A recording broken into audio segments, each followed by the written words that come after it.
Good evening student, स्वागत है आपका मेरे यूट्यूब मैथ्स चैनल पे। इसका नाम है मनीष मैथ्स। अभी तक हम लोगों ने 12th क्लास में फर्स्ट जो हाफ है, फर्स्ट जो बुक है, उसमें हम लोगों ने relation function, inverse trigonometry, matrices, determinant और डिफरेंशिएशन, लास्ट जो वीडियो था उसमें हमने डिफरेंशिएशन का लास्ट टॉपिक कंप्लीट किया था, डिफरेंशिएशन ऑफ इनफाइनाइट शेप। तो डिफरेंशिएशन हमारा कंप्लीट हो चुका था और अब आपको डिफरेंशिएशन की जो एक्सरसाइजेज हैं एनसीईआरटी की वो कंप्लीट करते जाना है और साथ साथ मिसलेनियस भी कंप्लीट करनी है। लेकिन हम लोग अपने कोर्स को कंटिन्यू कर रहे हैं, तो आज हम लोग न्यू टॉपिक चालू कर रहे हैं 12th क्लास में, जो मैथ्स का नया टॉपिक है। इसका नाम है एप्लीकेशन ऑफ डेरिवेटिव। अभी तक आप डेरिवेटिव पढ़ के आए हो, डेरिवेटिव क्या होता है, डेरिवेटिव को अलग अलग टाइप के डेरिवेटिव जो हमने पढ़े थे वो सारे, जिसमें हमने इनवर्स ट्रिग्नोमेट्रिक फंक्शन का डेरिवेटिव पढ़ा था, चेन रूल पढ़ा था, और इसके अलावा इम्प्लिसिट फंक्शन का डेरिवेटिव पढ़ा था, हायर ऑर्डर डेरिवेटिव पढ़े थे, लॉगरिथमिक डिफरेंशिएशन का लॉगरिथमिक डिफरेंशिएशन के बारे में पढ़ा था, पैरामीट्रिक फंक्शन का डिफरेंशिएशन पढ़ा था, इनफाइनाइट सीरीज का डिफरेंशिएशन पढ़ा था, differentiation of a function with respect to another function, ये सारी चीजें हमने पढ़ी थी। अब उस डेरिवेटिव का यूज मैथ्स में और किन फील्ड्स में होता है, ये हमको पढ़ना है, एप्लीकेशन ऑफ डेरिवेटिव। तो इसमें भी कई टॉपिक हैं, कई जगह मैथ्स में डिफरेंशिएशन या डेरिवेटिव का यूज होगा। वो सारे टॉपिक हम लोग एक साथ सामने नहीं रखेंगे, वन बाय वन हम लोग उनको सामने रखेंगे, उसी ऑर्डर में, मतलब उसी क्रम में। एप्लीकेशन ऑफ डेरिवेटिव जो हम पढ़ रहे हैं ये कई फील्ड में यूज होगा, कैसे यूज होगा हम लोग वन बाय वन देखेंगे। आज हम लोग उसका पहला यूज पढ़ रहे हैं कि जो फर्स्ट टाइम ये जो पहली जगह जहाँ यूज होता है या एक ऐसी जगह जहाँ ये यूज होता है उस जगह को हम लोग पढ़ने वाले हैं। Derivative as a rate measure, ये टॉपिक है। इसका मतलब क्या है आपको समझना होगा। कंप्लीटली जो डेरिवेटिव है वो कैलकुलस पार्ट के अंतर्गत आता है मैथ्स में, और ये रियल वैल्यू फंक्शन पे बेस्ड होता है। रियल वैल्यू फंक्शन आपके पास होने चाहिए, उनका आप डिफरेंशिएशन करते हो, ये सारी चीजें आप पढ़ चुके हो। अब derivative as a rate measure, ये जो हेडिंग है ये क्या है हमको समझना होगा। तो आप जानते हो कि किसी भी रियल वैल्यू फंक्शन में, मान लीजिए आपके पास कोई रियल वैल्यू फंक्शन है y इक्वल टू fx, इसमें दो वेरिएबल क्वांटिटी होती है x और y। x को आप बोलते हो इंडिपेंडेंट वेरिएबल और y को आप बोलते हो डिपेंडेंट वेरिएबल। अगर आपको वेरिएबल क्वांटिटीज में change of rate of change find करना है, वेरिएबल क्वांटिटी अगर चेंज, वेरिएबल क्वांटिटी मतलब चेंज होना, टाइम के साथ अगर कोई वेरिएबल क्वांटिटी चेंज हो रही है तो किस रेट से चेंज हो रही है ये पता लगाना है, तो उसके लिए आपको डेरिवेटिव का यूज करना पड़ेगा। वही है हेडिंग। मतलब अगर आपको किसी प्रॉब्लम में वेरिएबल क्वांटिटीज इंट्रोड्यूस करा दी जाए या वो इंट्रोड्यूस हो जाए किसी प्रॉब्लम में, और उनमें से किसी एक वेरिएबल क्वांटिटी में चेंज दिया गया हो और दूसरी जो उस पर डिपेंड है उसमें रेट ऑफ चेंज अगर आपको फाइंड करना है, तो उसमें आप डेरिवेटिव का यूज कैसे करोगे ये आप यहाँ पे सीखोगे। तो मान लेते हैं कि अगर हमारे पास दो वेरिएबल क्वांटिटी है x और y, और दोनों एक दूसरे के साथ एक फंक्शन के थ्रू कनेक्ट है। अब इन दोनों में से किसी एक में चेंज दे दिया जाए टाइम के रिस्पेक्ट में, इधर y और x दोनों में से किसी एक में टाइम के रिस्पेक्ट में चेंज दे दिया जाए और दूसरी क्वांटिटी में चेंज निकालने को बोला जाए टाइम के रिस्पेक्ट में, तो वहां पर आपको डेरिवेटिव का यूज करना पड़ेगा। अब वो चेंज आप लिखोगे कैसे डेरिवेटिव की टर्म में, और क्या क्या टेक्निकल चीजें रहेंगी वो पहले आपको समझना पड़ेगा। तो चेंज इन x, सबसे पहले हम लोग x में चेंज की बात करें। Change in x with respect to time, अगर हमको टाइम के रिस्पेक्ट में x में जो चेंज आ रहा है वो लिखना है सिंबॉलिकली, तो वो आप कैसे लिखोगे, dx upon dt, change in x with respect to time. अब इसमें भी बहुत सी चीजें ध्यान रखना है। dx अपॉन dt जो है वो अगर पॉजिटिव है तो इसका मतलब क्या कंक्लूजन निकालेंगे हम लोग, x जो है वो इंक्रीज कर रहा है, x increases with respect to time. इसका मतलब यह है कि जो x है वो टाइम के रिस्पेक्ट में इंक्रीज कर रहा है। मतलब अगर किसी कोई वेरिएबल क्वांटिटी टाइम के रिस्पेक्ट में इंक्रीज कर रही है तो आप उसका जो टाइम के रिस्पेक्ट में डेरिवेटिव है dx अपॉन dt उसको आप पॉजिटिव लेके चलोगे। अगर वो डिक्रीज कर रही है तो dx बाई dt की वैल्यू क्या हो जाएगी, नेगेटिव। इसका मतलब क्या होगा, x is decreases with respect to time. तो कभी कभी क्वेश्चन में क्या है ना, ऐसे तुमको बताता है कि ये वेरिएबल क्वांटिटी है, ये टाइम के रिस्पेक्ट में इंक्रीज कर रही है, तो इसका मतलब है कि आप उसका जो टाइम के रिस्पेक्ट में डेरिवेटिव लोगे वो पॉजिटिव लोगे, और अगर वो डिक्रीज कर रही है तो उसको आप नेगेटिव लोगे। या आपका आंसर अगर किसी चीज में रेट ऑफ चेंज पॉजिटिव आ रही है तो उससे कंक्लूजन आप क्या निकालोगे कि वो टाइम के रिस्पेक्ट में इंक्रीज कर रही है, और अगर उसका डेरिवेटिव टाइम के रिस्पेक्ट में नेगेटिव आ रहा है तो आप क्या कंक्लूजन निकालोगे कि वो क्वांटिटी टाइम के रिस्पेक्ट में डिक्रीज कर रही है। पहली बात। दूसरी बात, ऐसे ही y के लिए change in y with respect to time, अगर y में चेंज निकालना हो टाइम के रिस्पेक्ट में तो आप इसको कैसे डिनोट करोगे, dy/dt। If y increases with respect to time, अगर टाइम के रिस्पेक्ट में y इंक्रीज कर रहा है तो जो डेरिवेटिव होगा y का टाइम के रिस्पेक्ट में वो क्या होगा, पॉजिटिव। और अगर y डिक्रीज कर रहा है टाइम के रिस्पेक्ट में, decreases with respect to time, इसका मतलब क्या होगा, जो डेरिवेटिव होगा y का टाइम के रिस्पेक्ट में वो क्या हो जाएगा, नेगेटिव। तो ये सारे सिंबल आपको इस पूरे टॉपिक में यूज होंगे। जब भी आपको किसी वेरिएबल क्वांटिटी में टाइम के रिस्पेक्ट में चेंज निकालना होगा तो उस वेरिएबल क्वांटिटी को आप टाइम के रिस्पेक्ट में डिफरेंशिएट कर दोगे, वो चेंज जाएगा उस वेरिएबल क्वांटिटी में टाइम के रिस्पेक्ट में। जो आंसर आएगा अगर वो पॉजिटिव आ रहा है तो आप कंक्लूजन निकालोगे कि वो वेरिएबल क्वांटिटी टाइम के रिस्पेक्ट में इंक्रीज कर रही है, और अगर आपका आंसर नेगेटिव आएगा तो आप कंक्लूजन निकालोगे कि वो क्वांटिटी वो वेरिएबल क्वांटिटी टाइम के रिस्पेक्ट में डिक्रीज कर रही है। अब क्वेश्चन जब आएगा इसमें मैं बताऊंगा एग्जांपल आपको कैसे क्वेश्चन आते हैं। क्वेश्चन जब आएगा आपके पास तो आपको वर्ड प्रॉब्लम आएगी, इसमें सिर्फ वर्ड प्रॉब्लम आएगी। वर्ड प्रॉब्लम में क्या होगा, वो आपको दो वेरिएबल क्वांटिटी के बारे में बात करेगा, किसी वर्ड प्रॉब्लम के थ्रू वो दो वेरिएबल क्वांटिटी को डिस्कस करेगा, उसमें से किसी एक वेरिएबल क्वांटिटी में वो चेंज बता देगा टाइम के रिस्पेक्ट में, और दूसरी वेरिएबल क्वांटिटी में चेंज निकालने को बोलेगा टाइम के रिस्पेक्ट में। दोनों वेरिएबल क्वांटिटी के बीच में एक फंक्शनल रिलेशन होना चाहिए, वो फंक्शनल रिलेशन आपको पता होना चाहिए, वो तुमको क्वेश्चन में नहीं बताएगा। अब वो फंक्शनल रिलेशन कैसा हो सकता है, मैं एक एग्जांपल देता हूँ। मान लेते हैं कि किसी सर्कल की रेडियस जो है वो टाइम के रिस्पेक्ट में इंक्रीज कर रही है 2 सेंटीमीटर पर सेकंड। अब आपको उस सर्कल के एरिया में क्या चेंज आ रहा है टाइम के रिस्पेक्ट में ये पता लगाना है। तो अब इस वर्ड प्रॉब्लम में दो वेरिएबल क्वांटिटी कौन सी हो गई, एक तो रेडियस हो गई सर्कल की जिसमें टाइम के रिस्पेक्ट में चेंज दिया गया है, और दूसरी वेरिएबल क्वांटिटी उसका एरिया हो गया जिसमें हमको चेंज निकालना है। अब दोनों एक दूसरे से कैसे कनेक्ट करेंगे, रेडियस और एरिया। तो आपको पता है कि किसी सर्कल का एरिया क्या होता है, a = πr²। तो इस तरीके से दोनों वेरिएबल क्वांटिटी एक दूसरे के साथ एक फंक्शन के थ्रू कनेक्ट हो गई, जो कि इस पर्टिकुलर केस में जो मैं डिस्कस कर रहा हूं वहां पर वो एरिया ऑफ सर्कल था।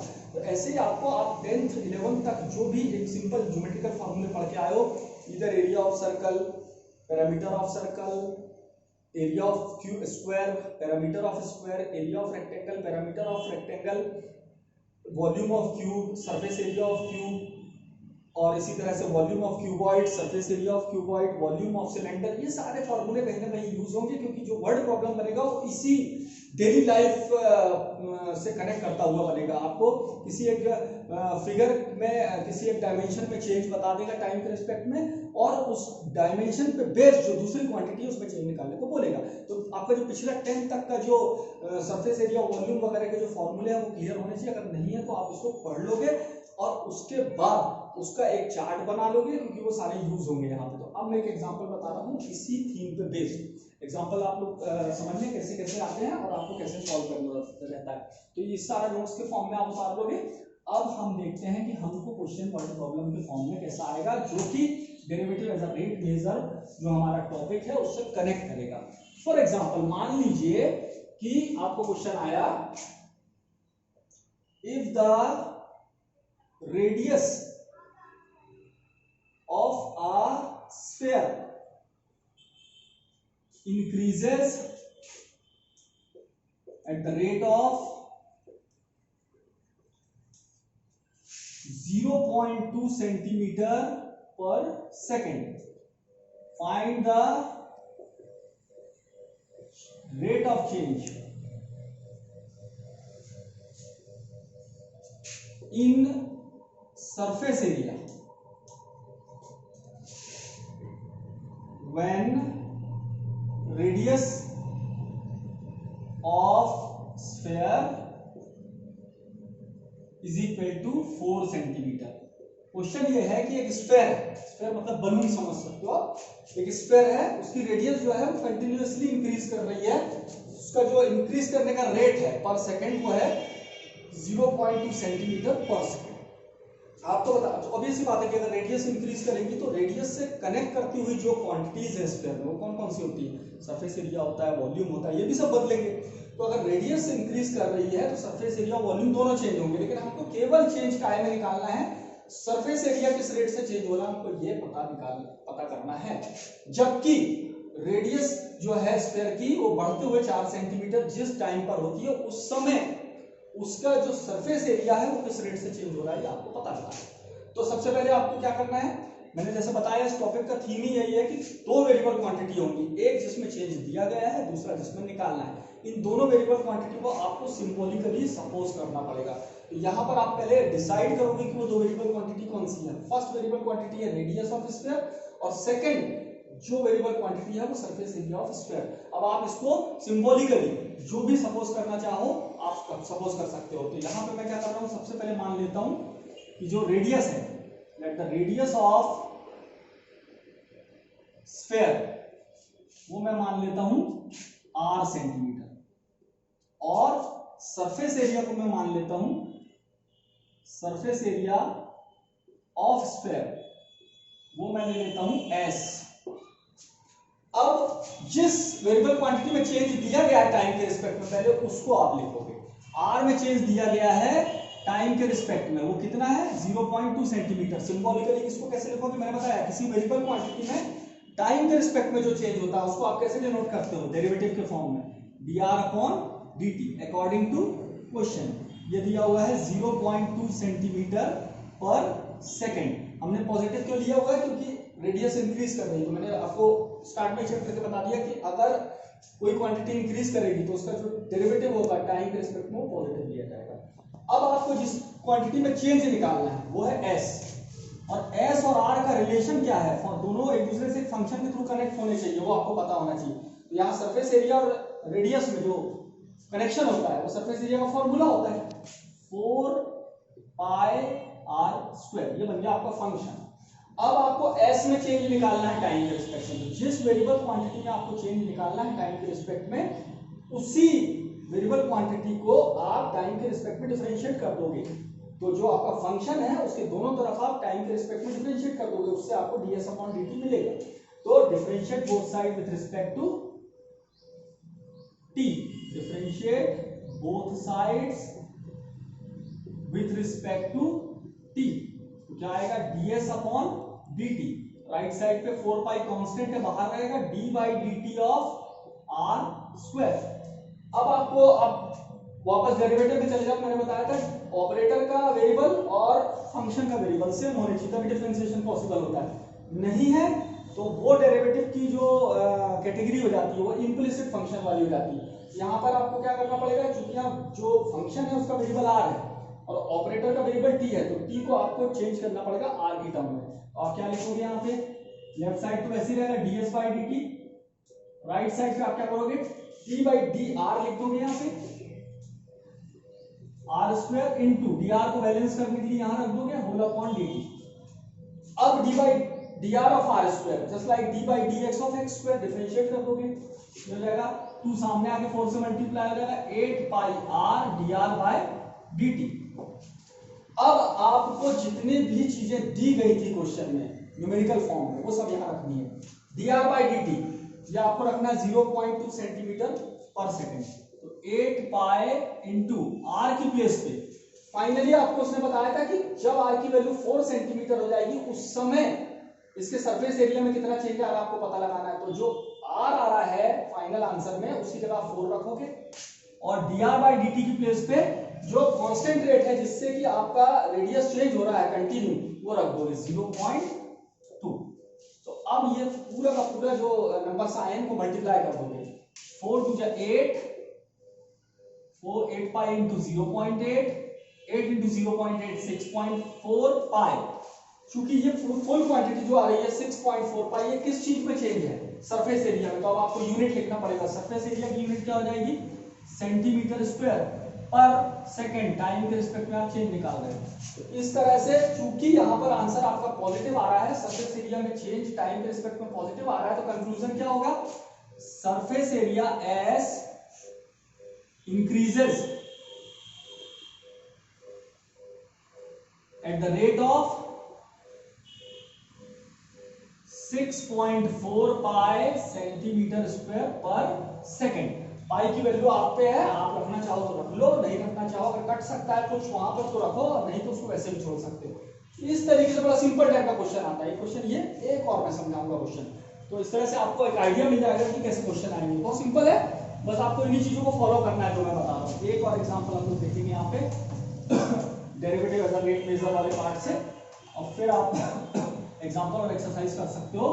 बहुत इजी पार्ट है ये, और यहाँ से 4 मार्क का क्वेश्चन हर साल एग्जाम में आता है। तो देखें हम लोग second question, if the side of a cube increases at the rate of 2 centimeter per second, find the rate of change in volume of cube when side of cube is 6 centimetre. Question ये है कि एक cube है, cube देखा है आपने, 3D figure होता है क्यूब, इस तरह से एक क्यूब है, ये क्यूब है, मैंने क्यूब बना दिया। इस क्यूब की जो साइड है, सारी साइड इक्वल होती है, हर साइड जो है वो इंक्रीज कर रही है 2 सेंटीमीटर पर सेकंड की रेट से, मतलब जितनी भी साइड है ये हर सेकंड में 2 सेंटीमीटर बढ़ जाती है। अब आपको पता, obvious सी बात है, अगर साइड बढ़ेगी तो वॉल्यूम में भी चेंज आएगा, तो आपको बताना है कि किस रेट से वॉल्यूम चेंज हो रहा है। तो चूंकि यहाँ पर 2 वेरिएबल क्वांटिटी है, बड़ा सिंपल, अब आप खुद पता लगा सकते हो 2 वेरिएबल क्वांटिटी कौन कौन सी है। पहली तो क्यूब की जो साइड है वो, और दूसरा क्यूब का वॉल्यूम। पहले आप सपोज कर लो, इनको सिंबॉलिकली कुछ भी सपोज कर लो। तो हम मान लेते हैं, let each side of cube be equal to a centimetre and let the volume of cube be equal to v। आपको जिस चीज में चेंज दिया गया, पहले आप उसको सिंबॉलिकली लिख लो, a जो है उसमें चेंज दिया गया है टाइम के रिस्पेक्ट में, according to question dA by dt ये दिया हुआ है 2 सेंटीमीटर पर सेकंड, और v में चेंज निकालना है। तो v और a का कनेक्शन किस फॉर्मूले से होगा, वॉल्यूम के फॉर्मूले से होगा। वॉल्यूम क्या होता है क्यूब का, v equal to a cube, ये हो गया हमारा फंक्शन।